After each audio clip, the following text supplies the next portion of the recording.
네, 안녕하세요. 조동선 교수님. 네, 네, 안녕하세요. 안녕하세요. 김만희 목사님. 네, 네, 발표 잘 듣고 감사합니다. 네, 반갑습니다. 네, 네, 안녕하세요. 안녕하십니까. 네, 안녕하세요. 안녕하세요.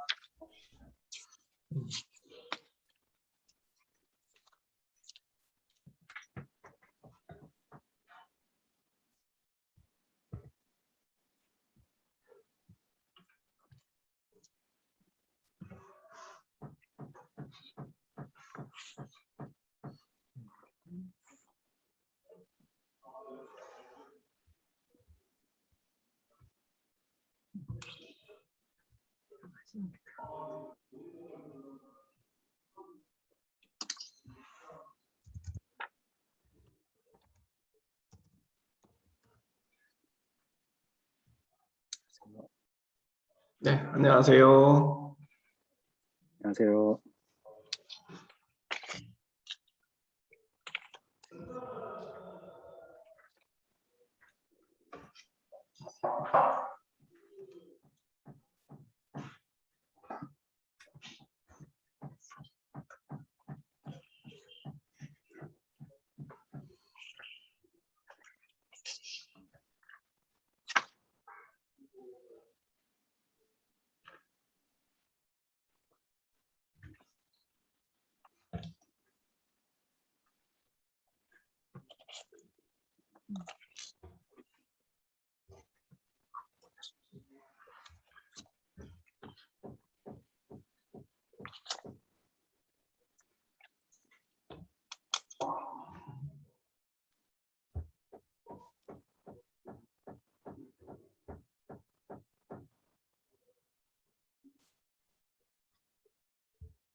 네, 이제 시간이 됐습니다. 11시 반, 우리 약속된 시간이 됐는데요. 11시 반부터 1시까지 분과 발표 시간입니다. 이 방은 자유주제 방입니다. 자유주제 방이고, 제가 호스트로 덕수교회 김만준 목사고요. 그리고 첫 번째 발제를 해주실 교수님은 조동선 교수님, 한국침례신학대학교, 제목은 포스트 코로나 이후 모이는 교회론을 위한 신학적 제안들이라는 제목으로 발제를 해주시고, 논차는 이찬석 교수님, 협성대학교 교수님이 논차를 해주실 겁니다. 우선 우리가 1시간 반인데요. 45분 시간을 두고 발제는 20분, 그리고 논찬 10분, 그리고 토론은 15분, 그렇게 해서 한 주제를 가지고 이야기를 하면 좋겠습니다. 자유롭게 들어올 수 있으니까요. 그럼 바로 우리 조동선 교수님께서 발제를 시작하도록 하겠습니다. 네, 저는 코로나 이후에 모든 상황이 정상화되었다고 가정을 하고, 그 다음에 우리가 모이는 교회에 대해서 어떻게 신학적으로 그 중요성을 설명할 수 있을까에 대해서 논문을 쓰게 되었습니다. 지금 코로나 시대에 온라인 사역으로 인해서 교회가 많은 도전에 직면해 있음에도 불구하고 복음이 증거되고 또 성도들의 필요를 어느 정도 채워줄 수 있는 그런 긍정적인 사역이 있다는 것을 잘 인지하고 또 저도 그렇게 평가하고 있습니다. 아마 코로나 이후에도 온라인 사역이 지속적으로 또 같이 병행이 되지 않을까 그런 생각을 합니다. 그런데 저의 그 논지는 그렇게 되겠지만 그럼에도 불구하고 오늘날 코로나 이후의 시대를 생각하면서 성도님들이 온라인 예배에 익숙한 상태에서 이제 그것이 회복된다 하더라도 대면 예배를 가지 않고 모이는 그 교회보다는 온라인으로 예배를 드리고 온라인으로 신앙생활 하는 것을 하겠다 이렇게 얘기하시는 분들이 많습니다. 그리고 개인의 그 시간을 사용하기 위해서 휴가를 간다든지 다른 곳에 가서 다른 일을 하면서 화면으로 잠시 그 예배를 드리는 것을 자기의 신앙생활로 그렇게 하겠다는 분들을 저는 실제 저희 교회에서 이렇게 마주하게 되었습니다. 조사 결과에 의하면 현재 50%가 넘는 조사의 반응 성도들이 아마 매주는 아니라도 이렇게 번갈아 가면서라도 온라인 예배를 하고 대면 예배를 빠지겠다 이렇게 응답을 하셨습니다.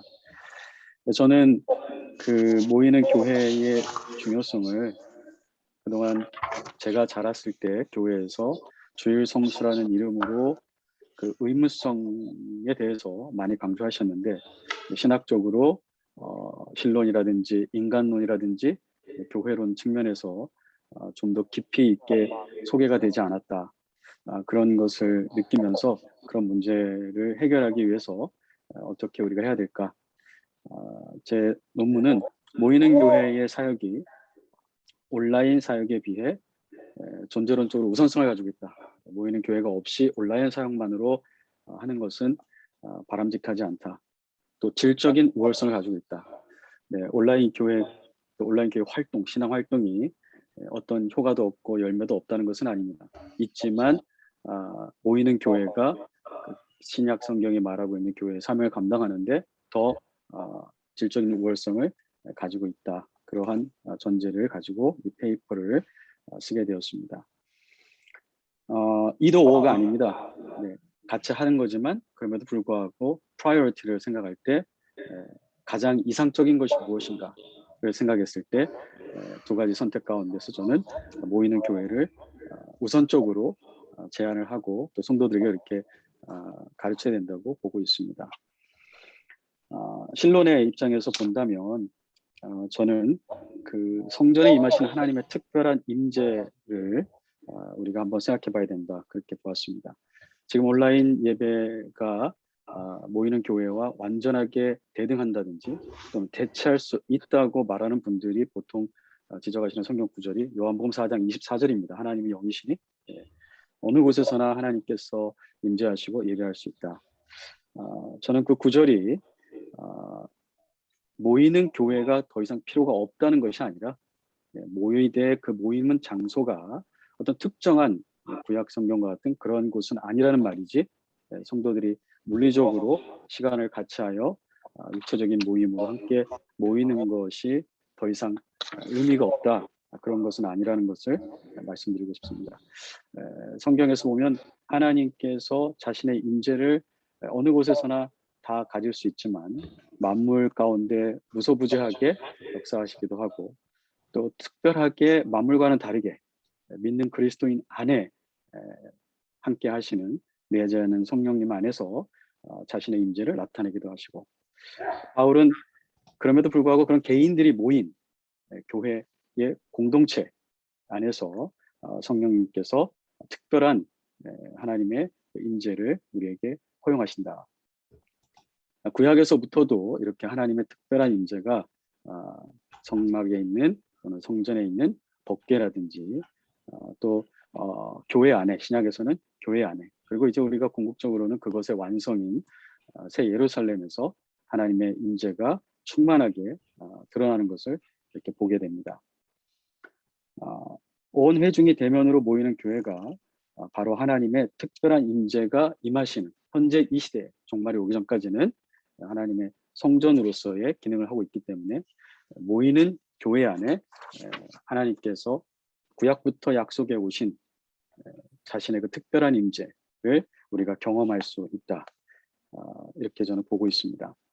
특별히 새하늘과 새 땅에서 우리가 하나님의 임재를 경험할 때 저는 새하늘과 새 땅이 다만 비물질적인 어떤 그런 영적인 세계라고 보지 않고 현재 있는 세상이 하나님의 강력한 역사로 새롭게 창조되는 질적인 변화에 그렇지만 여전히 육체성을 가지고 있는 물리성을 가지고 있는 마치 우리의 현재 몸이 부활할 그 몸이 현재의 육체의 몸에서 연속적이나 또 비연속적인 그래서 완전히 질적으로 새로운 그렇지만 여전히 육체성을 유지하는 그러한 측면이 있듯이 그런 새 예루살렘에서의 하나님의 임재를 그렇게 경험한다면 현재 그것을 체험할 수 있는 그 현장이 바로 성도들이 모이는 교회라고 그렇게 바라봅니다. 성도들이 그 모이는 성전이라고 해서 그것이 건물을 말하는 건 아닙니다. 저는 미국 남침내교단에 소속된 신학자로 있다가 이제 올해 초에 한국 침례신학교에 왔습니다. 미국에 있을 때 침례교인들이 사회적 거리를 두게 하면서 주차장에 모이기도 하고 또 공원에 가서 모이기도 했습니다. 예, 소위 sanctuary, 예배당이라는 그 성전이라는 거기에만 하나님의 임재가 있는 것은 아니죠. 그러나 성도들이 함께 육체를 가진 성도들이 가능하다면 한 장소에 한 시간에 모여서 예배할 때 거기에 바로 하나님의 성전이 있다 이렇게 보고 있습니다.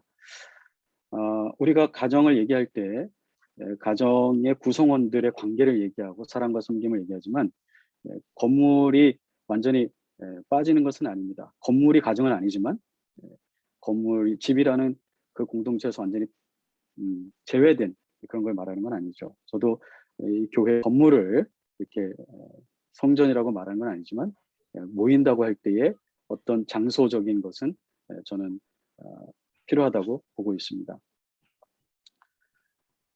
하나님의 성전으로서 택함받은 에덴 동산, 성소, 성전, 또 예수 그리스도, 하나님의 성전이신 그분조차도 그리고 교회와 새 예루살렘도 물리적인 그리고 지역적인 성격을 가지고 있었다는 것입니다. 하워드 마샬 신약학자가 그렇게 얘기했습니다. 우리 성도들 개개인에게도 개개인이 하나님을 만날 때 은혜의 물줄기가 흐른다. 그렇지만 교회 공동체로서 성도들이 함께 모일 때에 그 물줄기들이 모여서 하나의 강물이 된다. 그러니까 개인적으로 모일 때와 개인적으로 하는 예배 드릴 때와 함께 모여서 하나님의 성전으로서 하나님을 예배하고 사랑하고 섬길 때의 그 은혜의 강도, 그것은 특별하다 이렇게 보고 있습니다. 203페이지에 그래서 온라인 사역의 어떤 특수한 상황에서는 대면 사역보다 더 잘할 수 있는 면도 있습니다. 선교적으로 제한된 지역이라든지 아파서 못 나오시는 분들이라든지 여러 가지 상황에서 또 특별한 어떤 프로그램이라든지 그럼에도 불구하고 성도들이 물리적으로 그 모이는 그 교회에 하나님이 허락하신 그 임재를 대체할 수 있다고는 보지 않습니다. 인간론 측면에서 이렇게 바라봤을 때 청소년들과 장년들 이렇게 조사한 결과에 의하면 끝난 다음에 계속해서 우리가 대면으로 이렇게 모이겠다는 반응들이 꽤 있었습니다. 특별히 청소년들에게서 그런 반응이 나온 것이 놀라운데요. 이것이 오랫동안 대면으로만 교회 생활을 했기 때문에 습관적으로 이런 것인지 아니면 인간 안에 어떤 내재된 본질적인 요소 때문에 사람들이 모이는 것을 선호하는 것인지 그것을 살펴보고자 했습니다. 하나님, 삼위일체 하나님의 그 페리크레시스를 저는 보면서 하나님의 사회적 그 관계성 그리고 하나님의 형상으로 만들어진 인간 안에 하나님의 사회적 관계성이 본질적으로 투영되도록 창조되었기 때문에 우리가 서로 모여야 되는데 물론 그 인간의 육체성이 하나님의 그의 본질을 똑같이 드러내는 것은 아니겠죠. 그래서 보네포가 이것은 존재 유기를 말하는 것이 아니라 관계 유기를 말하는 것이다. 그리고 보네포가 또 이런 말도 하셨습니다. 사람이 하나님의 형상인 것은 사람의 영혼 때문만은 아니고 사람의 육체성 때문에 비로소 사람은 하나님의 형상이 된다. 그것은 육체가 하나님의 영과 똑같다 그런 것은 아니지만 하나님의 그 영적인 교제성이 하나님의 인간을 창조하실 때에는 육체성을 지닌 인간들의 모임을 통해서 삼위일체 하나님 안에 있는 사회적인 관계성이 표현되도록 의도하셨다는 것입니다.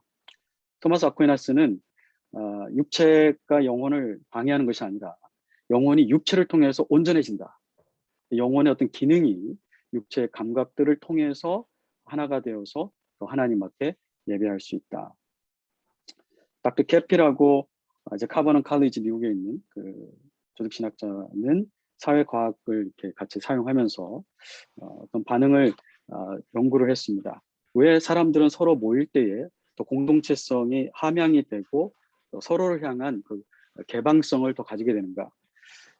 사회과학자들은 그 사람이 사람의 육체적인 반응을 보면서 자신의 육체성에도 반응을 주게 되고 그것이 심리적이고 정서적인 영적인 어떤 변화를 인격적인 변화를 가져온다는 것을 알게 되었습니다. 같은 공간에서 같은 것을 생각하면서 토론하면서 얼굴에 나타나는 반응 또 육체적인 반응 그런 것들이 나의 어떤 그 심리적인 반응을 형성한다는 것입니다. 그래서 교회 안에서 형제자매가 같이 예배를 모일 때 울면서 죄를 고백하거나 또는 하나님 앞에 간절하게 무엇인가로 인해서 고민하는 것을 볼 때 그 육체적인 공간 속에서 같이 봄으로써 저도 하나님 앞에 고백하게 되고 또 더욱더 하나님을 찾게 되는 영적인 그런 기품 안으로 또 들어가게 되는 것을 우리가 보게 됩니다. 그래서 인간이 육체적인 그 매개체로 발생하는 타자와의 관계성을 상실하면 타자만을 상실하는 것이 아니라 그 타자와의 육체적인 관계성에서 형성돼야 될 나의 그 어떠함도 상실될 수 있다. 바울과 사도 요한도 역시 물론 서신으로 비대면으로 충분히 진리를 전달할 수 있었지만 그것으로 만족하지 않고 계속해서 기도하면서 언젠가는 그 공동체와 대면해서 직접 만나게 될 것을 간절히 원한다고 얘기하는 것을 우리가 볼 수 있습니다. 보네퍼는 이제 그 2차 세계대전 동안에 책을 성도의 삶이라는 책을 쓰면서 그 독일 나치 때문에 성도들이 함께 모이지 못하는 그런 상황 가운데에서 성도들의 육체적인 현존이 얼마나 우리에게 중요한 것인가. 그러면서 205페이지 마지막에 보시면 육체 안에 현존하시는 그리스도에 대한 그 개념을 얘기하십니다. 그래서 우리가 혼자 있어도 밤모섬에 있는 요한이 계시도 보고 또 주님과 만날 수 있다. 그리고 성령님이 정말 인재하신다. 그럼에도 불구하고 그것은 예외적인 것이다. 그리고 그것은 요한이 선택해서 추구하는 이상적인 것은 아니고 그러나 불가피하게 그런 상황이 됐을 때 하나님께서 그것을 허락하시는 것이다. 그러나 하나님께서 또 특별한 은혜를 주시는데 그것은 육체성을 입은 형제 자매가 함께 모여서 그 안에 있는 그리스도의 그 인격과 또 그 육체성을 통한 섬김을 통해서 서로가 그리스도를 만나게 된다. 그래서 보네퍼는 우리가 지금 너무나 대면으로 모이고 있는 이것을 특별한 은혜로 생각하지 못하는데 이것은 특별한 은혜다. 아무에게나 허락되지 않는다. 이 지구상에 종교적인 자유가 없거나 또는 육체적인 질병이 있거나 어떤 여러 가지 상황으로 형제들과 함께 모이지 못하는 사람들이 있는데 이렇게 모이는 것이 얼마나 특별한 것인가. 우리가 그것을 알아야 된다고 이렇게 강조하고 있습니다. 206페이지에 제가 말씀드렸듯이 저는 온라인을 통한 인간관계가 긍정적인 결과를 산출할 수 없다는 주장을 하는 것은 아닙니다. 할 수는 있지만 그것이 정말 가장 최선의 것인가? 우리가 두 개를 선택할 수 있을 때 굳이 온라인을 해야 되는가에 대해서 얘기를 하고 있는 것입니다. 육체적인 접근성과 실제성에 있어서 저는 모이는 그 교회가 대면으로 모이는 교회가 온라인 교회보다 훨씬 더 질적인 면에서 성경이 기대하는 그러한 것들을 경험할 수 있다. 그래서 제가 예로 들은 것은 우리가 대통령을 만날 때 온라인으로도 만날 수 있지만 공간 안에서 대통령을 실제로 만났을 경우에 그 만난 사람의 어떤 그 대통령에 대한 인상 또 감동 그런 것들은 분명히 다르게 될 것입니다. 모이는 교회로서의 중요성, 교회론에서 저는 물론 교회 에클레시아가 모인다는 어셈블리의 의미가 있지만 그 단어에만 이렇게 제한될 수는 없다고 봅니다. 그리고 교회는 모이는 것뿐만 아니라 당연히 흩어지는 것이 있습니다. 그러나 저는 논문의 그 주제를 위해서 모이는 것에 초점을 맞춘다면 교회가 성도들이 모이는 것으로만 끝나는 건 아니지만 그렇다고 해서 그 이하도 아니다. 모임이 없이 교회가 이루어지진 않는다. 물론 지금 우리는 현재 온라인으로 모이고 있지만 저는 이것을 어떤 모이는 교회에 대한 그 차선책으로 보고 있는 것이지 그것이 완전한 대체물이 되어야 된다고는 생각하지 않고 거기에 그런 개념에 대해서 우려를 많이 하고 있습니다. 온라인으로 사랑의 감정이 배양이 됩니다. 못하는 것이 아닙니다. 그리고 온라인을 통해서 사랑의 감정과 메시지가 진실되게 전달될 수 있습니다. 저는 지난 학기에 미국에서 와서 6개월을 우리 가족과 떨어져서 매일 아침 저녁으로 온라인 채팅을 했습니다. 근데 저는 만족할 수 없었고 그 함께 있지 못한 그 갈망이 더 커졌습니다. 그래서 이제 바로 얼마 전에 우리 가족이 미국에서 다 왔습니다. 자녀들을 보고 아내를 보고 그때 그 감격과 그 기쁨은 온라인상에 제가 거짓되지 않았습니다. 제가 사랑을 고백한 것이. 그리고 온라인상으로 제가 가족을 위해서 준비하고 선물도 보냈지만 실제로 제가 한 공간 안에서 같이 음식을 먹고 같이 얼굴을 볼 때의 그 감격은 대체할 수 없습니다. 지금 제 자녀들은 다시 미국으로 갔습니다. 다시 또 온라인으로 하는데 어서 빨리 겨울방학이 되어서 다시 만나기를 간절히 바라고 있습니다. 온라인이 불가능한 거 아닙니다. 진실성이 있습니다. 그러나 충분하지 않고 이상적이지는 않다는 것입니다. 교회의 교제가 삼위일체 하나님의 그런 영원한 교제로부터 온다면 성경에는 언약적인 명령이 많습니다. 서로 몸하라, 서로 기도하라, 서로 섬기라, 서로를 용납하라. 그런데 과연 우리가 이 서로의 명령, 언약 명령을 실행하는데 온라인상으로 만날 때 하고 진짜 대면으로 만날 때 하고 이 서로를 향한 언약적 명령을 어떻게 더 잘 충분하게 실천할 수 있겠는가? 저는 당연히 모이는 교회에서 더 충분한, 더 이상적인 환경이 마련된다고 봅니다. 그래서 저는 208페이지에 우리가 해야 될 질문은 온라인으로 진행되는 예배나 신앙 행위들이 정당한가? 이런 것이 아니고 그것이 가장 좋은 것인가? 온라인이 가장 이상적인 것인가? 스크린으로 성도들을 만나는 것보다 예배와 봉사와 교제의 현장을 대면으로 할 때 더욱 그 교회를 향한 성경의 명령들과 약속들이 실제적으로 성취될 수 있다고 보고 있습니다. 주의 만찬과 관련되어서는 209페이지에 시간이 가고 있어서 209페이지를 보겠습니다. 물론 온라인으로도 우리가 모임을 갖고 그것도 모임이 될 수 있습니다. 그러나 저는 그 모임이 가장 이상적인 것은 하나님이 육체성을 가지고 창조하신 그 사람들이 육체적으로 모이는 그때에 성만찬이 이루어지는 것이 가장 좋다고 보고 있습니다. 고린도전서에서 바울이 여러 번에 걸쳐서 모이라고 얘기하고 있고 함께 모였기 때문에 주의 만찬을 한다고 하고 또 기다리라고 하고 있습니다. 함께 모이지 못하면 기다려라. 기다려서 함께하라고 얘기하고 있습니다. 어떤 분들은 바울이 아직 온라인 시대를 경험하지 못했기 때문에 이렇게 얘기한 건데 그 말씀을 이렇게 적용하면 안 된다고 하시는 분도 있었습니다. 그렇지만 저는 바울이 온라인 시대를 몰랐기 때문에 이렇게 얘기한 것이 아니라 이것이 인간 존재가 살아가는 방식이기 때문에 그리고 하나님의 임재가 그러한 가운데 육체적인 협정 가운데 가장 잘 나타날 수 있기 때문에 그러한 말씀을 주셨다고 보고 있습니다.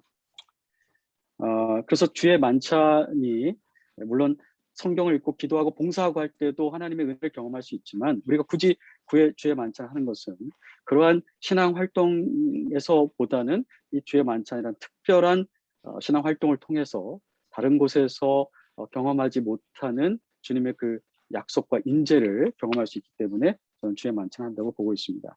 물론 각자 자기 몸을 살피고 각자 또 자기 처소에서 떡과잔을 하고 분별한다고 할 수도 있겠지만 자기 몸을 살피고 주의 몸을 분별하라는 약속은 개인에게만 주신 게 아니라 교회 공동체에게 주셨다고 볼 때 또 교회 공동체의 목회자의 어떤 신앙의 그런 감독도 같이 이렇게 진행이 되어야 된다고 보고 있습니다.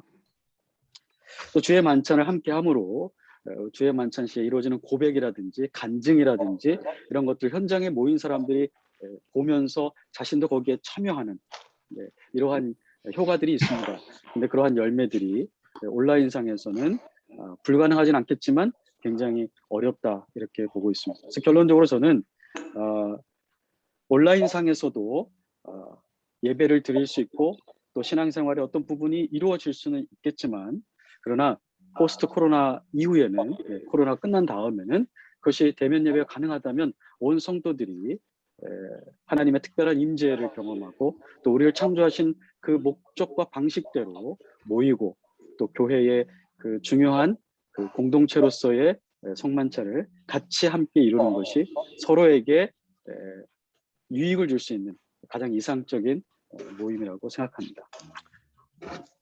네, 마치겠습니다. 네, 감사합니다. 네, 수고하셨습니다. 이제 한 10분 정도 이찬석 교수님께서 논평을 해주시겠습니다.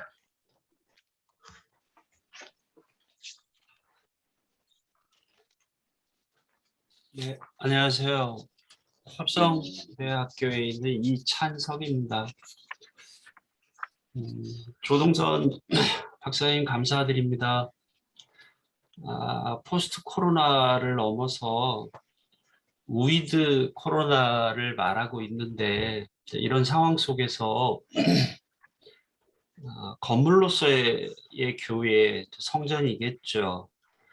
이것이 상당히 위기에 봉착하고 있는데 어떻게 이 위기를 극복할지 신학적으로 고민해 주시고 좋은 제안도 해 주셔서 너무 감사를 드리고요.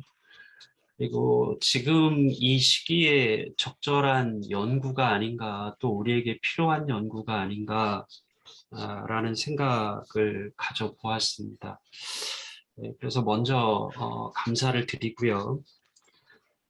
일반적으로 그 논평은 논문의 요지를 요약하는데 우리 조동선 박사님께서 결론 부분에서 그 논문의 요약을 아주 잘 정리를 해주신 것 같아요. 그래서 논문의 요약은 저는 반복하지는 않겠습니다. 그러면서 한 네다섯 가지 정도 말씀을 드리고 싶은데, 첫 번째는 모이는 교회입니다. 조동선 박사님이 제목에서도 포스트 코로나 이후 모이는 교회론을 위한 신학적 제안들입니다.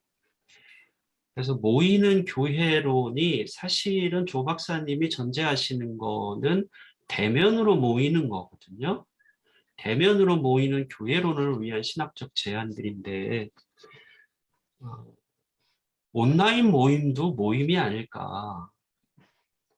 온라인으로 모이는 것도 모임이고, 그렇다면 사실 실제적으로 우리가 그 코로나로 인해서 온라인 예배를 드릴 때 이제 많은 사람들이 지적했던 것이 모이는 교회, 흩어지는 교회였죠. 호켄다이크가 이야기했던 이제 그런 측면에서 흩어지는 교회가 아니고 모이는 교회를 조 박사님이 전제를 하고 계시는 것 같습니다.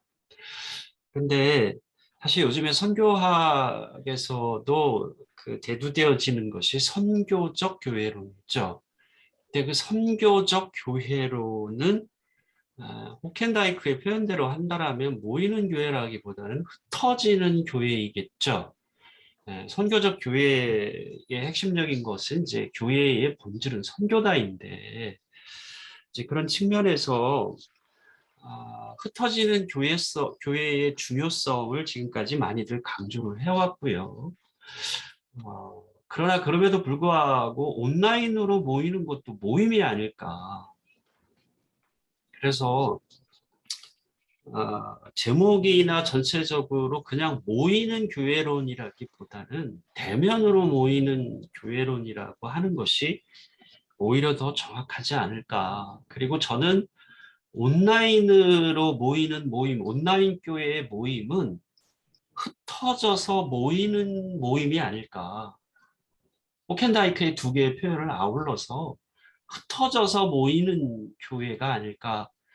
이런 측면에서 모이는 교회론이라는 표현에 대해서 다시 한번 생각해 보면 좋겠다는 생각이 들었고요. 그 다음에 두 번째는 이제 온라인 교회를 지지하는 입장들을 이렇게 조 박사님께서 부분적으로 설명을 하시더라고요. 그거보다는 오히려 논지의 전체적인 명확성을 위해서는 온라인 교회를 지지하는 입장을 하나의 소제목으로 뽑아서 좀 정리를 해주시면, 그리고 이제 이 대면으로 모이는 교회의 어떤 그 우선성이라고 그럴까, 우월성을 더 말씀해 주시면 명료하겠다라는 생각이 들었습니다. 그 다음에 세 번째는 지금 발표하시면서도 조 박사님이 되게 강조하셨는데, 온라인 교회를 부정하는 것은 아니다. 그러나 대면으로 모이는 교회가 존재론적으로 우월하다. 이게 가장 핵심적인 주장이신 것 같습니다. 그러면서 지금 가족 이야기도 했고요. 그러나 사실 우리가 냉정하게 본다면 저에게 국가대표 축구 경기를 온라인 TV로 볼 거냐, 아니면 현장에 가서 볼 거냐, 당연히 저는 현장에 가서 보는 거를 선택을 할 것 같아요. BTS의 공연이 있다. 영상으로 볼 거냐, 현장에 가서 볼 거냐, 선택하라면 당연히 현장을 선택을 할 수밖에 하고 싶은 거죠. 이런 측면에서 이 온라인으로 모이는 교회와 대면으로 모이는 교회의 하나님의 임재의 어떤 그 이 특별성, 존재론적 우월성, 존재론적 우월성이라고 하는 개념을 가지고 가셨는데 저는 효율성이라는 개념이 생각이 났습니다. 대면으로 모이는 교회가 더 하나님의 은혜를 더 풍성하게 느낄 수 있다. 존재론적으로 우월하다라고 표현하기보다는 효율성이라는 측면에서 더 접근해가는 것이 오히려 좋지 않을까. 그런 측면에서 그 대면으로 모이는 교회를 존재론적 우월성이라기보다는 다양성이라고 하는 측면으로 접근해가는 것이 어떨까라는 생각이 들었습니다. 왜냐하면 교회에 대한 가장 기초적인 정의는 사실은 예수를 그리스도로 고백하는 사람들의 모임이잖아요. 그런 측면에서 효율성으로 접근하는 것이 좋지 않을까 라는 생각이 들었고요. 그 다음에 네 번째로 효율성이라고 하는 것에서 접근해 볼 필요성이 있는 것은 사실은 대면으로 모이는 교회는 사실 성전이죠. 건물로서의 교회인데 이 건물로서의 교회, 성전 중심주의, 교회 중심주의가 사실은 교회의 타락, 교회의 왜곡, 하나님의 뜻을 왜곡시키는 온상이 되기도 했다라고 하는 점. 그래서 그 알프레드 로이즈라고 하는 사람이 남긴 유명한 말이 있죠. 예수는 하나님의 나라를 선포했다. 그러나 나중에 온 것은 하나님의 나라가 아니고 교회였다. 그리고 실제적으로 예수님도 요한복음 2장 19절에 가보면 이 성전을 허물어 버려라. 내가 사흘 안에 짓겠다. 성전 중심주의를 비판하는 거죠. 스테반도 역시 사도행전 7장에 가보면 하나님은 다윗이 솔로몬이 하나님의 전을 건축했지만 하나님께서는 지극히 높으신 이는 손으로 지은 곳에 계시지 아니하신다. 교회 중심주의, 성전 중심주의, 건물 중심주의를 비판하고 있는 것 아닐까. 중세 로마 교회도 역시 교회 중심주의의 연속선상에 있다고 봐야 되겠고요. 그래서 조동선 박사님은 이 대면으로 모이는 교회 속에 하나님의 특별한 임재를 주장하지만 반대로 대면으로 모이는 교회가 교회 중심주의, 성경 중심주의가 돼서 오히려 하나님의 뜻을 오히려 크게 왜곡시킨 부분이 있다라고 하는 점, 이런 측면에서 대면으로 모이는 교회의 존재론적 우월성보다는 효율성이라고 하는 측면의 우월성으로 접근해가는 것이 어떨까라는 생각이 좀 들었습니다. 그리고 다섯 번째는 삼위일체에 관한 내용입니다. 최근에 삼위일체 연구자들이 삼위 하나님의 관계성을 중요시 여기는 페리쿠레시스를 중심으로 해서 그래서 소셜 트리니티를 상당히 강조하는 부분이 있는데 이제 그런 부분을 갖고 오면서 관계성을 강조하시는 모습을 볼 수 있었습니다. 그러면서 이제 조 박사님이 주장하시는 것은 인간이 가지고 있는 하나님의 형상 속에서 브레퍼를 갖고 오면서 육체성을 강조를 하십니다. 근데 삼위일체 하나님과 육체성, 사실은 물론 경륜적 삼위일체론이라는 차원 속에서 성육신의 부분을 갖고 오면서 삼위일체 하나님의 육체성, 물질성을 주장할 수 있겠지만 경륜적 삼위일체론을 넘어서 내재적 삼위일체론이라는 측면에서 봤을 때는 사실은 하나님은 육체성과 물질성을 초월하시는 분이시죠. 이런 측면에서 삼위 하나님이 갖고 있는 사회적 관계성을 인간의 관계성의 근거로 갖고 오는 것은 긍정할 수 있겠지만 육체성과 물질성을 강조하는데 삼위일체론을 갖고 오는 데는 약간의 모순성이 좀 느껴졌습니다. 그래서 삼위일체론을 그 대면으로 모이는 교회의 어떤 그 우선성을 말하는데 인간론이라는 부분에서 갖고 오기보다는 오히려 신론이라고 하는 부분에서, 왜냐하면 사실 기독교의 신론은 유일신론이라기보다는 삼위일체론이라고 표현하는 것이 더 적합하지 않을까, 그런 측면에서 신론이라는 부분에 있어서 삼위일체론을 언급하고 삼위일체론을 근거로 제시하는 것이 더 좋지 않을까라는 생각이 들었고요. 그리고 마지막 이야기입니다. 조 박사님이 이제 그 지금 발표하시면서도 말씀을 하셨는데, 대면으로 모이는 교회의 우선성을 우리가 교인들에게 가르쳐야 된다.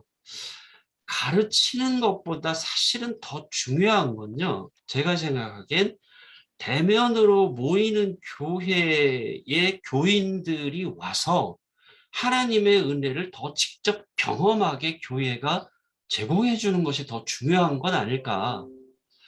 그런 측면에서 이 지금 프로테스탄트 교회가 사실은 성찬보다는 말씀을 상당히 중요시 여기고 있죠. 말씀 중심의 교회로 가고 있는데, 루터도 그렇고 칼뱅도 그렇고 존 웨슬리도 그렇고 말씀 플러스 성찬이었습니다. 교회의 본질에 대한 규명을 할 때 이 종교개혁가들이 강조한 것은 말씀만큼 성찬을 강조했다라고 하는 점, 이런 측면에서 다시 교회가 이제는 말씀과 성찬을 함께 강조해야 되겠고, 그리고 그런 측면에서 지금 현재 교회는 주의 만찬을 애찬과 성만찬 두 가지로 구분을 하고 있는데, 이제는 성찬을 세 가지로 구분하는 것은 어떨까?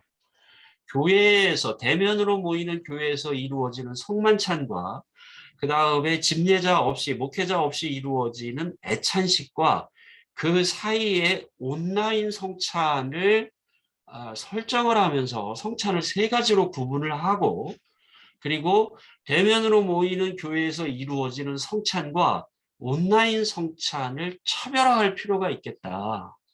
지금은 사실 온라인 성찬과 교회에서 대면으로 이루어지는 성찬을 거의 어떤 동급이라고 그럴까요? 비슷한 위치에 설정을 하고 있는 것 같습니다. 그러지 말고 성찬을 대면교회에서 이루어지는 성찬, 온라인 성찬, 그 다음에 애찬, 이렇게 세 가지로 구분을 해 주면서 대면 교회에서 이루어지는 성찬을 좀 더 고유화하고 특성화하고, 그래서 건물로서의 교회, 대면으로 모이는 교회의 어떤 효율성을 더 강조하면 위드 코로나 시대에 대면으로 모이는 교회의 어떤 효율성, 이런 것들이 더 살아날 수 있지 않을까라는 생각이 들어졌습니다. 네, 조동선 박사님 좋은 논문 감사를 드립니다. 감사합니다. 네, 네, 감사합니다. 우리 발제와 그리고 논찬을 들었는데요. 우선 우리 조동선 박사님께서 네, 논찬을 뭐 미리 이렇게 받아보셨을 건데, 네네, 이 교수님께서 말씀하시는 네, 논찬을 네, 보시고 네, 답변하시거나 좀 더 네, 말씀하시고자 하는 내용이 있으면 네, 말씀하시죠. 예. 네. 먼저 이찬성 교수님, 네, 저에게 이렇게 좋게 좋은 주제들을 생각할 수 있는 기회를 주신 거 감사하고요. 우리 이 박사님께서 정말 다양한 견해를 주신 것 같습니다. 네. 그런데 저하고 근본적으로 좀 많은 그 정의 차이가 있는 것 같고요. 용어에 대해서도 차이가 상당히 많은 것 같습니다. 저는 건물로서의 성전을 얘기하지는 않았습니다. 성전을 모이는 곳이라고 얘기를 했고요. 그 모임은 가정집도 될 수 있고 공원도 될 수 있고 주차장도 될 수 있습니다. 네, 그렇지만 성도들이 모여서 예배드리기에 가장 편안한 환경이 된다면 그것은 건물이 또 포함될 수 있다고도 보고 있습니다. 그러나 건물을 저는 한 번도 지금 십몇 년째 조직생활 가르치지만 교회로 말한 적은 없습니다. 그런 염려는 안 하셔도 좋을 것 같고요. 주님이 이 성전을 헐라고 하셨지만 그렇다고 해서 예수님의 제자들인 사도들과 초대교회가 모이지 않은 것은 아닙니다. 사도행전도 인용하셨지만 사도행전 2장에 제자들이 날마다 집에 모였고 또 성전에도 모였습니다. 그러니까 그들이 가지고 있는 구약 성전에 대한 새로운 이해가 신약 교회가 정기적으로 모여야 된다는 것을 피하지는 않았다. 그것을 부정하지는 않았다. 그리고 사도행전 21장에 드로아 지역에 사도 바울이 선교 여행을 하면서 선교팀이 그쪽에 갔을 때 일주일을 기다려서 주의 첫날 주의 만찬을 함께 하면서 그 드로아 지역에 있는 지역 교회와 함께 떡을 떼고 말씀을 강론하는 것을 우리가 볼 수 있습니다. 그래서 저는 그 구약 성전, 건물로서의 성전의 신학이 영적인 제사장화, 영적인 성전으로 대체되었다는 것이 성도들이 정기적으로 하나님의 성전이 되면서 하나님의 성전으로서 예배하는 그 모임, 그것이 이렇게 어떤 대체된다 생각하진 않습니다. 또 아까 효율성 얘기하시면서 다양한 것이다. 온라인과 비대면과 대면이 다양한 것이다 했는데 저는 효율성이라는 말을 쓰기를 좀 주저하겠습니다. 왜냐하면 교회가 가정입니다. 하나님의 집이고 권속이고 또 그리스도의 몸이고 성령의 전인데 제가 사랑하는 가족들과 만날 때 분명히 만날 수 있습니다. 그런데 집에서 제가 이 논문에 썼지만 각자의 방에서 온라인으로 해도 만날 수 있습니다. 각자가 음식 가지고 들어가서 먹을 수도 있습니다. 그러나 그것이 정말 정상적인 것인가? 왜 우리가 모일 수 있는데 모이지 않고 불가피하다면 그럴 수 있습니다. 그러나 정상적인 상황이라면 우리가 함께 모이는 것이 이것은 효율성보다는 질적으로 우월한 것이다. 저는 가족과 온라인으로 대화하는 것이 여러 가지 옵션 중에 뭐 이렇게 하면 효율적이다. 그거보다는 실제로 대면하는 것이 온라인으로 가족과 사랑을 나누는 것보다 질적으로 우월하다. 저는 그런 개인적인 견해를 가지고 있습니다. 삼위일체 하나님의 관계성을 어떻게 육체로 가져올 수 있느냐? 제가 말씀드렸지만 저는 존재적 유비를 말씀드린 적은 없습니다. 그렇게 될 수는 없습니다. 그러나 삼위일체 하나님의 사회성이 하나님이 우리를 영으로만 된 천사로 창조하지 않고 영과 육체가 연합된 그런 존재로 창조하셨다면 하나님의 그 사회성이 육체적인 관계의 표현을 통해서 하나님의 사회성이 표현된다. 표현의 어떤 창으로서 그렇게 저는 이해를 합니다. 저는 인간의 육체성 그리고 그 육체를 가진 인간들의 동시적인 공간성, 물리적인 어떤 나눔이 이렇게 약화되는 것에 대해서 신학적으로 굉장히 우려를 가지고 있습니다. 흩어지는 교회 말씀하셨는데 저는 흩어지는 교회를 반대하지도 않고 그러나 제 논문이 의도된 것은 교회 안에서 모이는 것 자체에 대해서 부정적인 시각을 갖고 모이지 않아도 온라인으로 충분하다고 생각하는 분들에게 어떻게 우리가 왜 교회에 모여야 되는지 흩어지는 걸 말하지 말자는 게 아니고요. 어떻게 모여야 되는지에 대한 신론적인, 인간론적인, 교회론적인 논의를 하는 것이 그분들에게 그냥 교회를 이제 회복됐으니까 다시 나와야 된다 이렇게 말하는 것보다 훨씬 유익하지 않을까 이런 생각을 했습니다. 선교적인 교회를 말씀하셨는데 네, 저는 그 인용하신 그분의 신학에 동의하지 않습니다. 개인적으로. 네, 그 예배와 선교 둘 중에 하나를 선택할 수 있는 것은 아니고요. 선교는 예배가 없이는 저는 불가능하다고 생각합니다. 먼저 우리가 모여서 선교를 위해 할 수 있는 원동력이 무엇일까요? 하나님과 만나고 그리스도인들이 언약 관계 안에서 언약과 맺은 그 하나님을 만나고 경험하고 그 감격과 그 원동력, 그 성령의 인자하심을 흩어져서 나눠야 된다고 볼 때 저는 여전히 대면으로 모이는 교회가 꼭 필요하다고 보고 있습니다. 우리 이 박사님께서 제안하신 온라인 교회에 대한 입장을 또 제목으로 하면 좋겠다. 뭐 저도 그렇게 생각했었습니다. 네, 그 한번 제가 감사드리고요. 그런 고려를 하겠지만 이 분량이 10페이지로 정해져 있었습니다. 그래서 내가 그거를 좀 이렇게 하지 못했는데 좋은 지적 감사합니다. 제목을 대면으로 모이는 교회로 하는 게 어떻겠느냐. 근데 그 모이는 교회, 대면으로 모이는 교회 사실 그거 제가 논문 중간중간에 이렇게 쓰고 있습니다. 저는 동의어로 사용했는데 온라인으로 모이는 것도 모임이라는 걸 저는 부정한 적은 없습니다. 온라인 모이는 것도 모이는 거지만 저는 거기에서 어떤 질적인 차이를 가장 이상적인 게 무엇인가를 생각했던 것입니다. 제목으로 모이는 대면으로 모이는 교회라는 제목 한번 제가 심각하게 받아들이겠습니다. 네, 감사합니다. 네, 이제 음소거를 하시고 질문하실 분들 질문을 해주시면 감사하겠습니다. 한 2, 3분 정도 남았는데요. 질문 하나 정도밖에 받을 시간이 없을 것 같습니다. 네, 이신경 교수님께서 예. 네, 반갑습니다. 시간이 없으니까 제가 그냥 기다릴까 양보할까 하다가 들어왔습니다. 먼저 조동선 박사님 반갑고요. 학위 취득과 또 교수 임용과 여기서 만난 거 반갑고요. 축하드립니다. 제가 교회론을 많이 공부했으니까 다른 분과보다 이 분과에 관심이 갔습니다. 코로나 때문에 모이는 교회의 기능 존재가 약화되는 것을 염려하여 모이는 교회의 중요성, 필요성을 강조하신 것 아주 좋습니다. 그러나 이건 코로나 이전에도 항상 이런 얘기를 했고 앞으로도 해야 하지만 코로나가 장기화한다, 뉴노멀 될 때 그래도 어떻게 모일 수 있는가, 또 이 비대면 예배, 이런 줌 예배가 어떤 기능이 있을까, 이런 고민이 좀 덜 하시고 언젠가는 모이겠지, 모여야 한다, 이런 아쉬움을 좀 토로하시는 것 같지 않을까. 만약 델타가 아니라 뮤가 아니라 오메가까지 가면 어디까지 가죠? 참 우리가 이게 안 모이는 게 일상화될 때라도 교회의 존재적 기능을 어떻게 고민할까에 대해서 좀 고민해 보셨으면 좋겠다. 지금 코로나 전혀 없는 사회에서도 많이 안 모였거든요, 교인들이.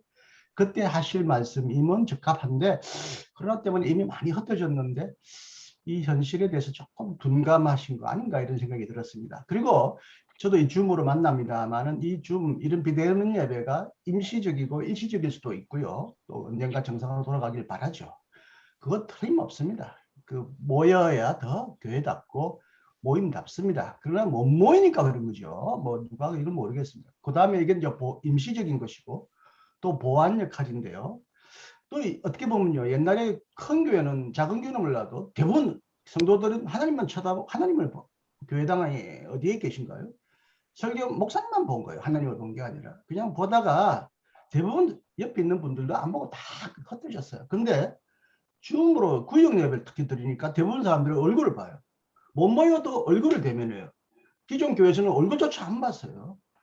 그런 의미에서 이건 더 존재론적으로나 존재론적이라기보다도 기능적으로 탁월한 구조다. 그리고 우리가 하나님을 건물 안이 아니라는 건 저도 이해합니다만 왜 하나님을 교회 안에서만 혹은 모였을 때만 하나님이 임재하시나?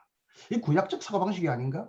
성전은 구약에 강조되지만 성전은 늘 옮겼고 파괴되었어요.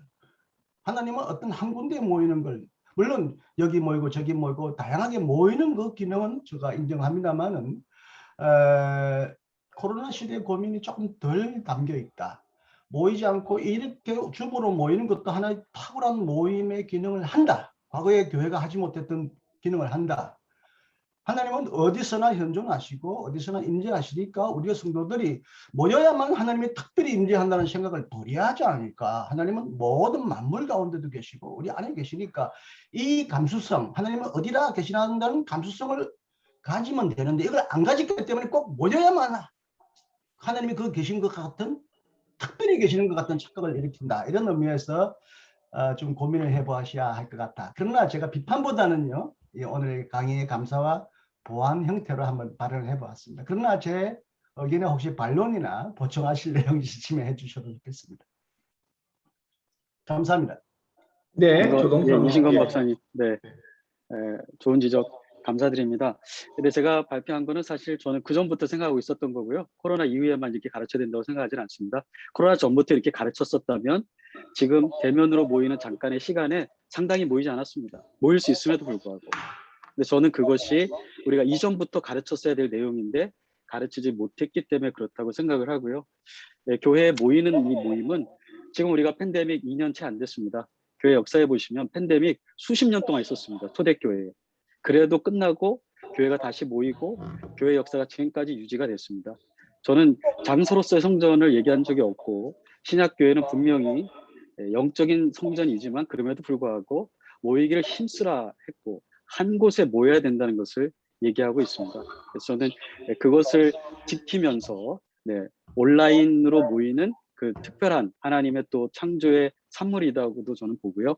그런 면에서의 특별한 유익성을 제가 소대에 말씀드렸지만 지속될 것이다.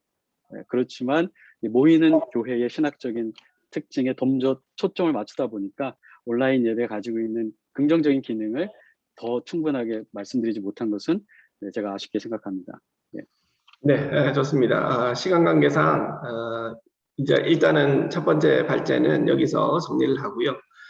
이제 다음 발제로 들어가겠습니다. 우리가 발제 시간을 20분 드리고요. 그리고 논찬 시간은 10분, 그리고 함께 논의할 시간을 15분 드리도록 하겠습니다. 이번에는 철학의 종말로서 비트겐슈타인의 언어 이해와 종말론적 언어로서 신학적 언어의 연관성이라는 제목으로 황동현 우리 서울중앙신학교 교수님께서 발제를 해주시겠습니다.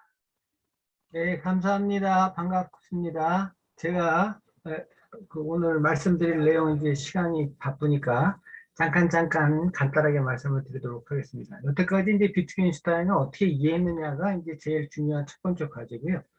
여태까지는 이제 언어 철학과 관계돼 가지고 그 사람이 이제 철학적인 전해처럼 그 하이데거가 한 것처럼 뭐 그런 전해가 있었다 뭐 이런 식으로 설명을 하고 해석했는데 최근에 나온 이제 비트겐슈타인에 대한 새로운 해석들은 이게 그런 것이 아니고 이 철학 자체를 새롭게 시작했다라고 하는 그 관점으로 이해돼야 된다. 이것이 이제 비트겐슈타인을 새롭게 이해하고자 하는 사람들의 노력이다. 그런 얘기죠. 그래서 그럼 새로운 철학이 뭐냐? 그것은 바로 뭐냐면 여태까지 우리가 알고 있었던 모든 철학에 대한 반대.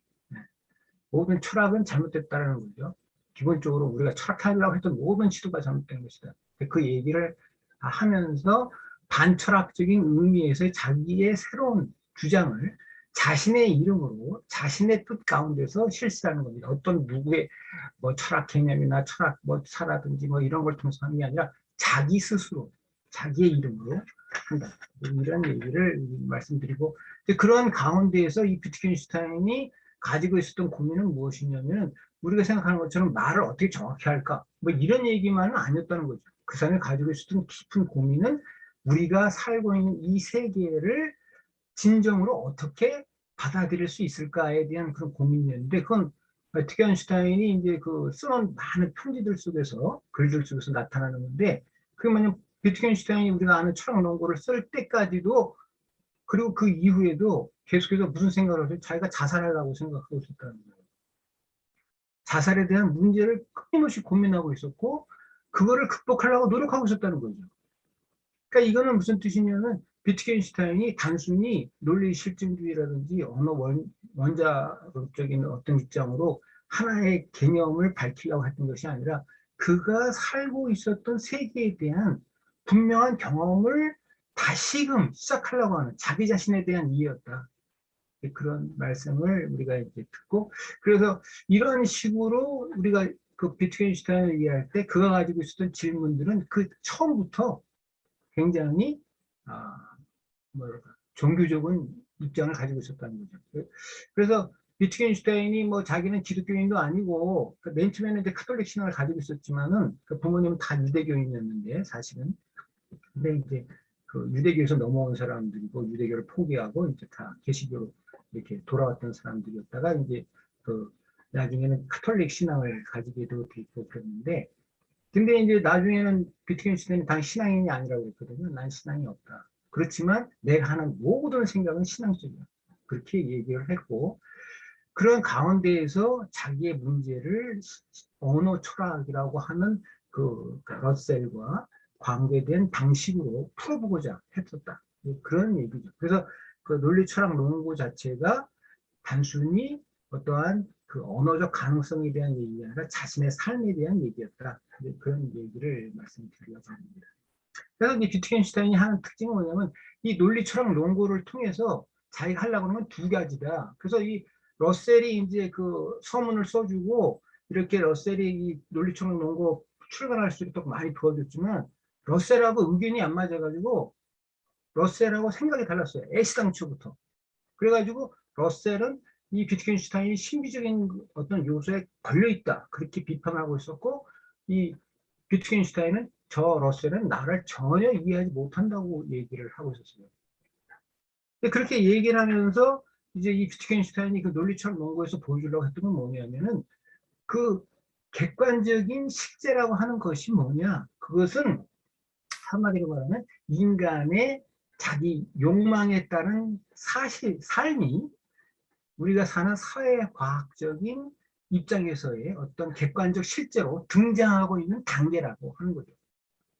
그래서 여기 그 비트겐슈타인에 대한 그 철학의 가장 일반적인 내용을 제가 이제 그 222페이지 각 주에 그 프라이 교수가 이제 간략하게 거기 제일 쉽게 도표로 만들어 놓은 거를 거기 제시해 드렸는데, 제일 왼쪽부터 시작해가지고 딩일, 자크베알트, 탁자큰, 그 다음에 벨트, 이런 식으로 쭉 이제 이 세계가 어떤 것이다 라는 거를 이렇게 설명을 하고 있어요. 근데 그 핵심적인 내용은 뭐냐면 이 딩이라고 하는 것이 게겐슈탄트가 아니라는 거예요. 과학적이고 엄밀하게 대립돼서 나타날 수 있는 어떤 대상이 아니고, 여기서 딩이라고 말한 그 말은 무슨 뜻이냐면 내가 관련되어 있는 사물이에요. 이게 나 자신과 관련되어 있는 거예요. 나 자신과 관련되어 있다는 의미에서의 딩이에요.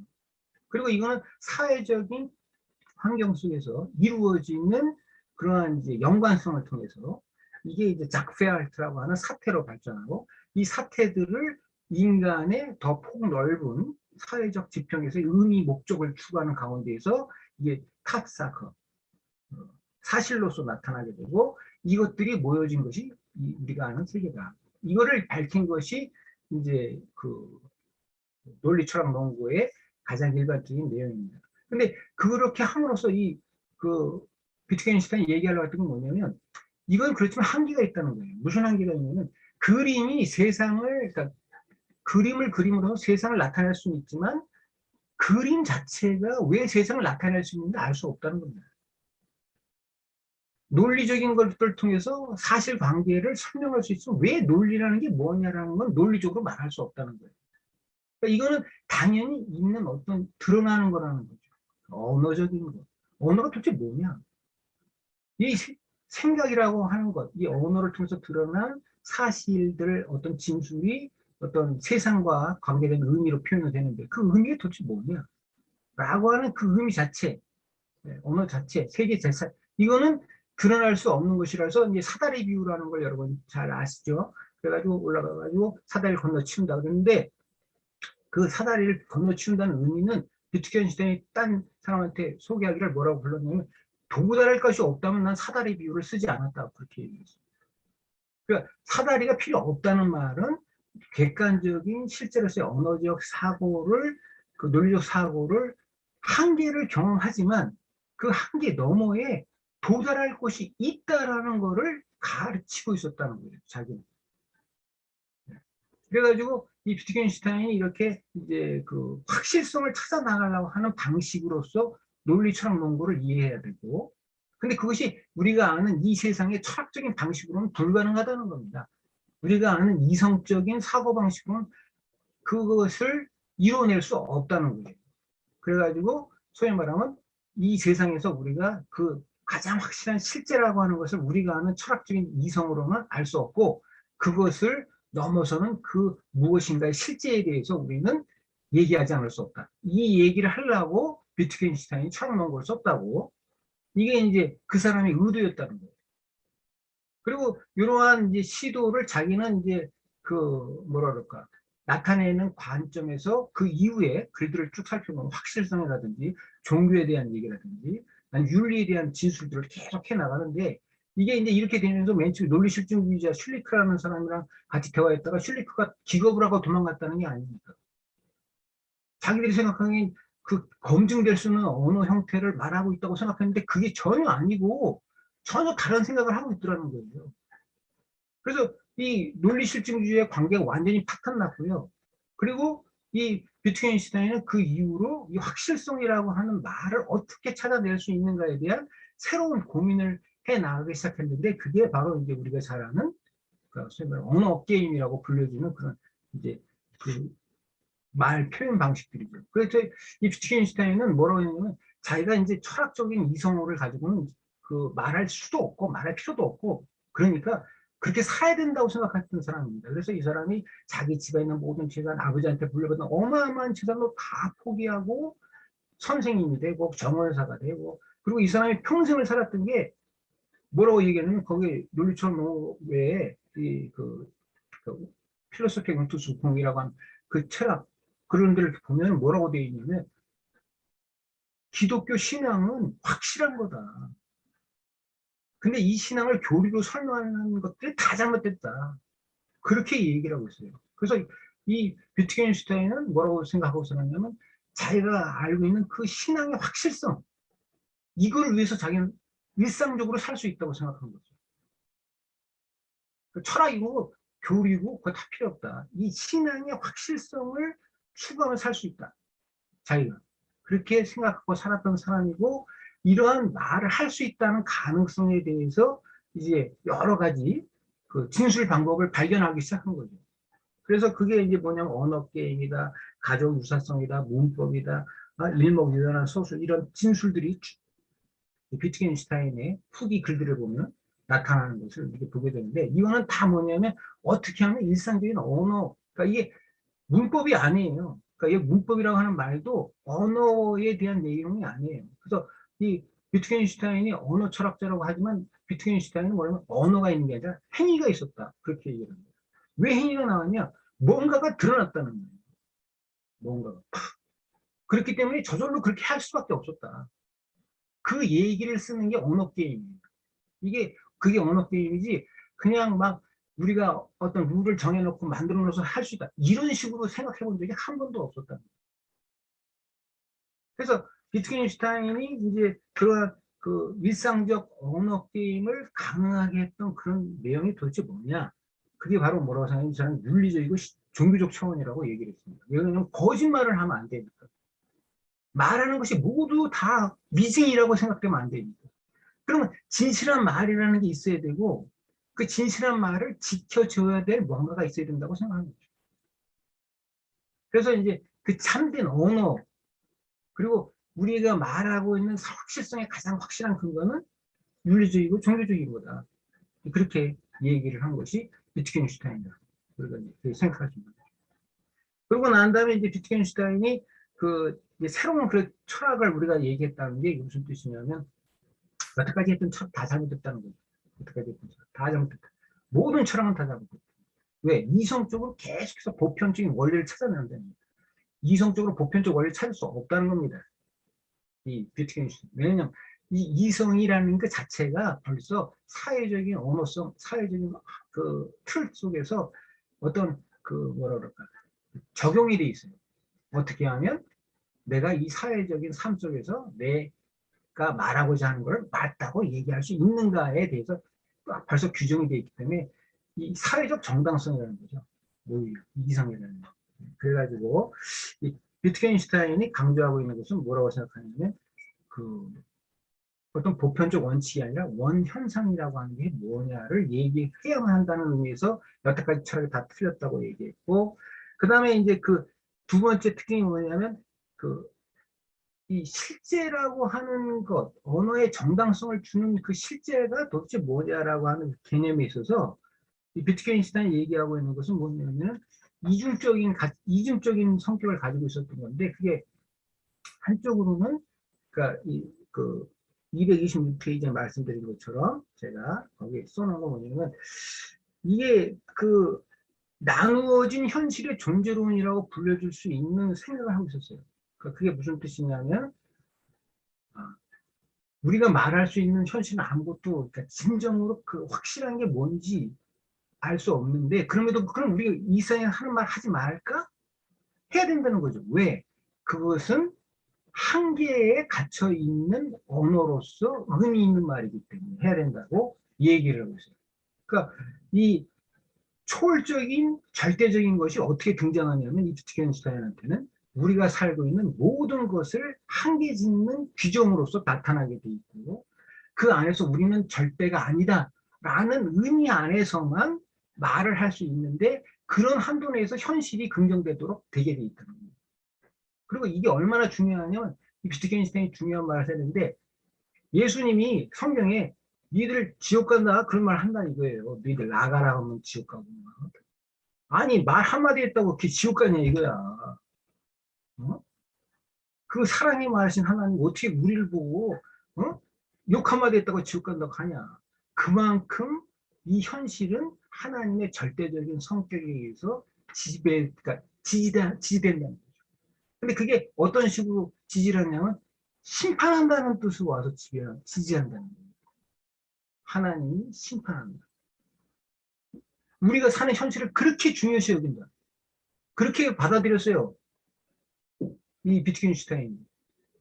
그러니까 현실을 잘 살아야 돼. 우리가 하는 말이 한계의 상황에 봉착해 있는 말이지만 그럼에도 불구하고 여기서 할 수 있는 최대한의 말을 해야 된다. 그렇게 생각한 거죠. 그래서 자기가 이 자살을 극복하려고 노력했던 게 바로 이 철학이었다는 거예요. 새로운 말을 찾아내는 거예요. 확실성의 언어를 만들어내는 거예요. 그렇게 했었던 거라고 이제 생각이 들고, 근데 그런 개념이 이제 신학적으로도 어떻게 사용될 수 있냐, 뭐 이제 그런 얘기를 하는데, 이제 그 간단하게 보면은 그 언어 게임에서 나온 그 내용이, 그러니까 뭐냐면은 원현상으로서 주어지는 일반적 성질로서 종말론적인 언어를 우리한테 보여준다. 그렇게 볼 수 있다. 그 얘기입니다. 하나님의 언어가 갑자기 들리거든요. 전혀 다른 생각하고 있는데 다른 말이 들린다. 이건 내가 타협을 해서 하는 말이 아니고 갑자기 나에게 그렇게 들린다. 그래서 이제 그런 성격이 있을 수 있고, 두 번째는 또 뭐라고 생각하냐면은 네, 지금 시간이 한 원래 정해진 시간이 한 1, 2분밖에 남지 않았습니다. 좀 정리를 좀 해주시기 바랍니다. 그래서 예. 제가 빨리 말씀드리려면 네. 중요한 건 뭐냐면 이 비트겐슈타인의 어떠한 그 이론적 성격이라든지 반이론적 성격도 신학적으로 정리될 수 있고, 그 다음에 이 비트겐슈타인이 말하는 확실성이라고 하는 내용도 우리가 그 사회 관계, 그러니까 기독교 안에서나 기독교 밖에서 우리에게 중요한 지표가 될 수 있다. 그러니까 신학적으로. 그래서 제가 말씀드렸습니다. 비트겐슈타인은 이제 무신론자를 위한 신학이라고 어떤 사람이 평가를 했어요. 무신론자의 신학. 그런데 그러면 복음을 알고 있는 우리들은 이거를 더 분명히 표현해야 되지 않겠냐. 새로운 신학을 해야 된다. 여태까지 알고 있는 그런 것이 아니라 하나님의 자유에 따른 새로운 신학. 그러니까 계시적 신학을 좀 해야 된다. 이렇게 생각을 하고, 그래서 이제 비트겐슈타인의 언어와 신학적 언어 사이에 관계성이 있다. 그렇게 말씀을 드리고 싶었습니다. 감사합니다.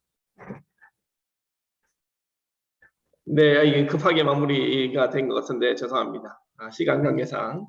네, 그러면 이제 조한나 박사님께서 논찬을 해주시겠습니다. 한 10분 정도 시간을 드리도록 하겠습니다. 네, 음소거를 켜주셔야 됩니다. 조한나 박사님.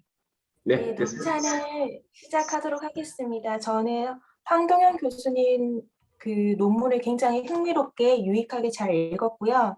시간 관계상 조금 간단하게만 제가 얘기를 하고 싶은데요. 그래도 교수님이 논문을 잘 적으신 부분을 제가 조금 이야기를 하고 질문사항은 약 2가지로만 하고 싶습니다. 그러면 제가 시작하도록 하겠습니다. 황동현 교수님의 논문은 비트겐슈타인의 철학이 기존의 철학적 사유 양식에 어떠한 변화와 영향력을 행사하였는지, 또한 그것이 신학적 사유와 언어에 어떻게 연결될 수 있는지를 깊이 있게 고찰한 연구입니다. 비트겐슈타인의 영향으로 철학적 사유의 중심이 인간에서 언어로 전해되었으며 20세기에 와서는 언어 중심의 사유로 철학의 해석학적 패러다임이 바뀌었음에도 불구하고 타인과 비교하여 볼 때 아직 신학의 영역에서는 언어 철학의 해석 반복론과 감수성, 통찰을 가지고 신학과 신학적 언어를 탐구한 연구는 그리 많지 않습니다. 이런 점에서 황동현 교수님의 논문은 크게 학문적인 가치와 의미가 있다고 판단됩니다. 비트겐슈타인의 철학이 철학의 사유 양식을 언어로 전해시켰다는 면에서 기존 철학의 종말을 표명했다고 할 수 있으며, 객관적인 보편성과 주관적인 개체성의 요구를 부정하면서 그 가운데 알려지는 절대성의 흔적을 표현하려고 시도함으로써 기존 철학의 종말을 가져왔으며 또한 그동안 언어 철학에서 등한시하였던 일상 언어의 탐구를 통해 기존 철학을 떠나 우리의 삶과 밀접하게 관계가 있는 새로운 철학을 시도하고 있다는 점을 잘 설명해 주고 있습니다. 이와 더불어 언어가 어떻게 신학적 사고와 연관성을 가지는지를 제시하고 있으며 신학적 차원에서 어떻게 수용할 수 있는지를 비판적으로 파악하고 신학적 가능성에 관하여 제안하고 있습니다. 제가 생각한 본 논문의 공헌점을 요약을 해보자면 한 4가지로 요약을 할 수 있는데요. 첫 번째는 언어 철학이 어떻게 신학의 자리와 신학적 사고, 해석의 영역에서 사용될 수 있는지에 관한 가능성과 연관성을 잘 제시하였다고 생각합니다. 두 번째는 철학과 신학의 영역에서 언어의 표현의 한계로 제대로 묘사할 수 없었던 그 신비를 종교적 차원에서 반철학적 사고를 통해서 실제로서 드러낼 수 있는 철학적 사유와 가능성을 제시한 점이고요. 세 번째는 언어와 철학, 종교, 신학, 인간 이것들을 분리하지 않고 존재론적, 관계론적 합의를 모색하고 그 안에 담긴 신학적, 윤리적, 실존적 함의를 도출할 수 있는 근거와 가능성을 잘 제시했다고 생각합니다. 그리고 마지막으로는 명제의 체계와 실제를 연관시킴으로써 신학의 신비와 교리가 믿음의 행위로 분명하게 드러나야 함을 잘 피력했다고 생각합니다. 그래서 논문에 대한 요약이나 정리는 이제 제가 생략하고요. 제가 이 논문집 논찬문에서는 제가 제안하고 또 수정할 부분들을 이야기는 하고 있지만 사실 논찬을 위한 형식적인 부분이었고요. 저는 굉장히 그 교수님의 논문에 굉장히 흥미도 많이 느끼고 많은 도움을 받았습니다. 그래서 제가 정말 이제 여쭤보고 싶은 것은 저희 논문집에 제가 제시한 3번째 질문과 지금 제가 말씀드리고 싶은 질문이 일맥상통하는 부분이 있다고 생각하는데요. 일단 논문집의 질문 3은 제가 말씀드리자면 비트겐슈타인의 언어 이해를 종말론적 신학적 언어와 연관해서 쓴 본 논문은 신학적 언어로서 세계에 대한 이해와 현실성에 관하여 피력하신 부분은 흥미로우면서도 신학적 사고와 그리고 진술의 기여도가 있을 것으로 생각됩니다. 이는 신학의 해석학적 영역과도 관계되는데 본 논문의 주제와 논지를 따라 그 부분이 크게 드러나지 않고 하나의 가능성을 제시하는 것으로 제가 느끼기에는 그렇게 여겨지는데 이 부분에 대해서 교수님의 이후 연구 계획이나 의견이 있으시면 그에 대한 견해를 좀 듣고 싶고요. 제가 판단하기에는 이제 교수님의 논문이 비트겐슈타인의 언어 철학이 현재 시대와 교리 신학에서 사용이 되어지고 그리고 사용 가능성을 철학적인 기반을 제가 잘 제시했다고 생각을 합니다.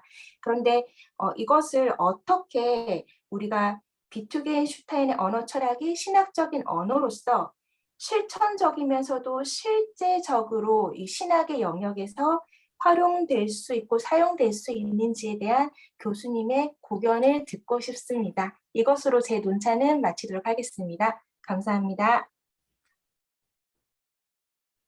그럼 제가 말씀드려도 될까요? 예, 바로 말씀하시죠. 예. 네, 감사합니다. 이렇게 논찬을 잘 해주셔서 감사드리고요. 제가 이제 말씀드리고 싶은 건 뭐냐면, 앞으로 제가 느낀 건 뭐냐면, 비트겐슈타인의 철학이 오늘날 시대와 연관지어서는, 그러니까, 이제 푸코나 이런 사람들 다, 소피스트들을 좋아한다는 거 아니겠어요? 상대적인 입장들을 추구함으로써 자기 안에서 자기를 스스로 배려할 수 있는 길이 뭐냐. 이런 걸 좋아한다고 하는데, 그 소피스트들과 다르게 소크라테스가 말한 게 이제 논박술이라고 그래가지고, 논쟁술이 아니라 논박술이라고 해가지고, 그 말들을 통해서 어떤 진리가 드러나게끔 했다는 거죠. 뭔가 있다라는 사실을 알게 했다는 거죠. 그런 방식의 언어 양식을 이제 발전시켜 나가는 것이 우리들한테 굉장히 중요하다고 생각을 하고, 그런 의미에서 이제 소위 얘기하면 그 성경에 대한 영감서를 우리가 다시 한번 제고해야 됩니다. 그러니까 지금 우리가 알고 있는 과학적인 그 모든 이론으로 이렇게 성경을 해석하려고 하는 시도들의 한계를 분명히 지적하면서 그 성경 고대에 있었던 성경 영감편에 대한 의미를 현대 신학적으로 확장시켜 나갈 수 있도록 노력을 해야 됩니다. 이게 이제 제 생각입니다. 그래서 그 뭐냐면 이게 왜 그러냐면 여러분 다 아는 게 고대 그림 보면 그 메소포타미아 세계사는 그림 거 아시죠? 물로 이렇게 하늘이 궁창이 돼 있고 바다에 물이 있고 그 중간에 이렇게 대지가 떠 있는 것처럼 그리고 궁창 한가운데 이렇게 해와 달별이 이렇게 있고 이게 그림이 그게 그려진 게 여러 책에서 발견되고 여태까지 그렇게 가르쳤는데 연구를 해보니까 그런 적이 없다는 거 아닙니까? 그렇게 그리는 세계상이 없었대요. 근데 왜 그런 세계상을 그렸냐, 지금. 고대 사람들한테. 옛날 사람들은 다 그러고 생각하고 살았어요. 왜 그랬냐면, 옛날 글들을 읽을 때, 옛날 글의 그 신적인 의미는 다 제해놓고, 그거를 사실적으로 말을 해가지고, 오늘 우리가 아는 그 개념화 시키는 방식으로 자꾸 도용을 만들어 놓은 거죠. 그러니까 옛날 사람들은 그렇게 말하려고 하는 게 아닌데, 그거를 오늘날 그 논리적인 철학적인 과학적인 사고방식으로 그렇게 만들어 보니까 엉뚱한 게 나왔다는 거 아니겠어요? 그래서 제가 느낀 건 뭐냐면 우리가 신학을 새로 해야 된다. 그 얘기고 그다음에 두 번째는 뭐라고 생각하냐면 그 비트겐슈타인이 얘기하는 실천적인 거를 어떻게 알 수 있냐. 이게 문제화라는 개념으로 표현된다고 얘기를 하고 있어요. 문제화. 그러니까 그 말은 무슨 뜻이냐면 그 말이 얼마만큼 정당하냐는 정당성을 보장해주는 말로는 이게 다 사회적인 규약에 따라서 그 오해되기가 쉽고요. 이용당하기 쉽고 그것이 아니라 그 말이 얼마만큼 틀렸냐라고 하는 문제화를 발견할 수 있는 언어적 그 이제 요법 이제 그것들을 발견해야 된다는 거예요. 그러니까 우리가 쓰는 모든 말이 잘못됐다. 우리가 쓰는 모든 행동들이 잘못됐다. 라고 하는 방식의 그 내용을 발견해낼 수 있는, 그러니까 이게 만약에 이게 오스틴 식으로 얘기하면 발화 효과, 수행 행위 뭐 이런 뭔가를 설득할 수 있는 그런 말을 해야 된다. 설교도 그렇고 뭐든지 다 신학도 그렇고 논리적인 세계상을 전달하려고 해서는 안 된다. 그렇게 말씀드립니다. 네, 좋은 질문과 좋은 답변 감사합니다. 자, 그러면 이제 우리 질문을 자유롭게 하시죠. 한 15분 정도 남았는데요. 질문 있으시면 질문하시기 바랍니다. 음소거를 해주시고 질문을 하시기 바랍니다.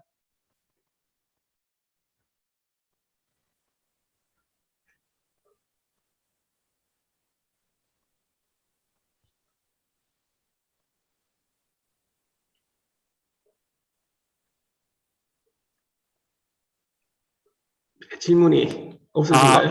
혹시 네, 질문할 수 있을까요? 네, 김주영. 네네. 지금 제가 네. 그 화면이 안 돼가지고 예, 질문하십시오. 예. 음성으로만 질문을 드리는데 교수님께서 제가 지금 제 관심 있는 분야에 대해서 이렇게 설명해 주셔서 너무 가슴이 떨리고 긴장이 됩니다. 지금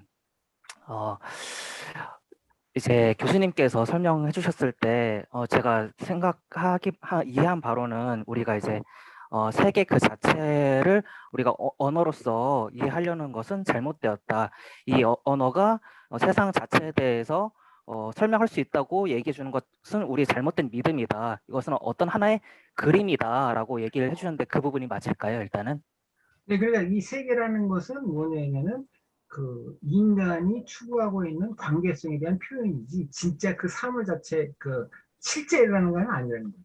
그렇죠. 네네. 그래서 제가 이해했을 때 그 부분이 굉장히 중요하다고 생각을 했어요. 그래서 우리가 철학을 다시 해야 된다는 부분이 좀 크게 다가왔던 게 우리가 교회 안에서 예수 그리스도에 대해서 얘기할 때 이거를 뭐 어떤 이상학적인 또 흔들리지 않는 진리로서의 언어로서 얘기하는 부분이 조금 흔들릴 수 있는 부분이 아닌가, 우리가 다시 받아들여야 되는 부분이 아닌가라는 생각에서 굉장히 좀 의미가 있었다라는 생각이 들었는데요.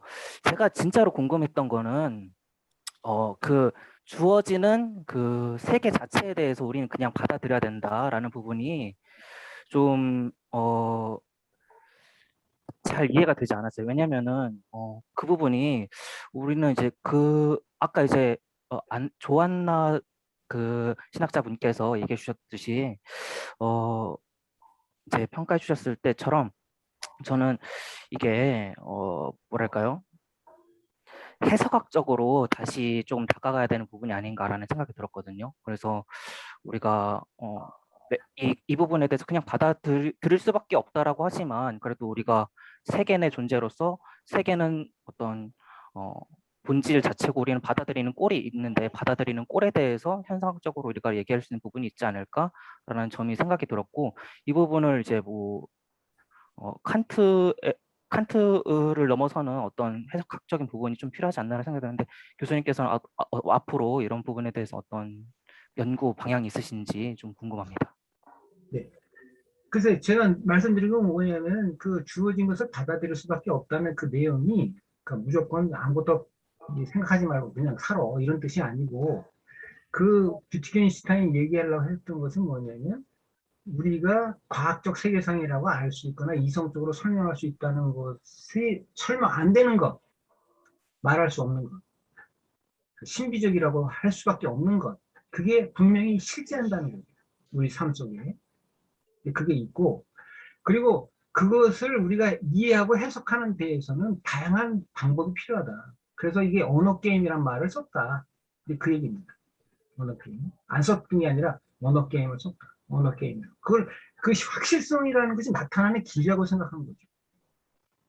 내가 만들어내는 게 아니라 우리가 의도적으로 만들어내는 게 아니라 그 확실성이라는 게 나타나는 길이라고 생각하고 그걸 찾아가려고 한 거예요. 이게 언어 게임이고 그렇기 때문에 오늘 우리가 이제 신학적인 진술을 아까도 얘기했지만 형이상학적으로 한다는 말이 굉장히 위험하다는 거죠. 보편적인 실제 어떤 절대적인 뭐처럼 자꾸 얘기를 하는 게 그게 이제 어떤 의미를 가질 수 있냐면 우리가 사는 이 논리적 체계 안에서는 항상 그러니까 오히려 지금 이제 그 푸커라든지 라칸이라든지 뭐 이런 사람들 하는 얘기가 아무것도 없다에 대한 그 뭐랄까 거짓말적인 표현이다. 환상이다. 자꾸 이러는 거 아니겠어요? 그러니까 이 형이상학적인 진술을 한다는 것 자체가 논리적 체계 안에서 좀 위험하다는 겁니다. 이게 지금 현실적으로. 그러면 그것이 없냐? 있다는 거죠. 그게 나타난다는 거예요. 그러면 그게 나타나는 방식이 우리한테는 뭐냐? 그게 소위 말하는 우리 아까도 얘기했지만 예수 그리스도라고 하는 분을 통해서 알려진 신앙의 사실이죠. 그거를 우리가 말하는 게 신앙이고 그러니까 설교도 중요하고 매우 중요하고 그 하나님의 관계를 통해서 알려지는 확실성 이거를 표현하려고 애를 써야 되는 게 우리가 앞으로 계속 노력해야 될 길이지 어떤 확고한 보편적, 연역적 아니면 귀납적 어떤 체계를 만들어 가지고 모든 사람 다 이 이론대로 설명할 수 있다. 이렇게 해서는 신학이 한계에 부닥친 게 아니냐 이렇게 생각합니다. 네. 알겠습니다. 감사합니다. 네. 자, 그러면 네, 또 다른 분 질문하실 분 있으면 질문하시죠.